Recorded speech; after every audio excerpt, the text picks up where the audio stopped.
বন্ধুরা, এবার পাকিস্তান এক অদ্ভুত বোকামি করে ফেলেছে, আর এই বোকামিতেই ভারতের হাতে চলে এসেছে চীনের সবচেয়ে গোপন মিসাইল প্রযুক্তি।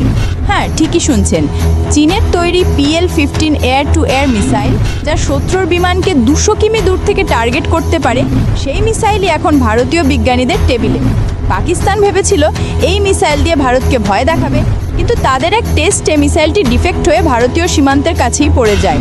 ভারতীয় সেনারা সেটিকে উদ্ধার করে তুলে দেয় DRDOর হাতে, আর তারপর শুরু হয় ভারতের মাস্টার প্ল্যান। DRDOর ইঞ্জিনিয়াররা খুলে ফেলল সেই মিসাইল, ভেতরে circuit, radar chip, guidance system সব বিশ্লেষণ করে ফেলল। এটাই ভারত। যেখানে অন্যরা সুযোগ হারায়, সেখানেই ভারত সুযোগকে শক্তিতে পরিণত করে। এই জ্ঞান ব্যবহার করে ভারত আরও উন্নত আস্ত্রা মার্ক 3 মিসাইল বানাতে চলেছে, যা চীনের PL-15কেও টেক্কা দেবে।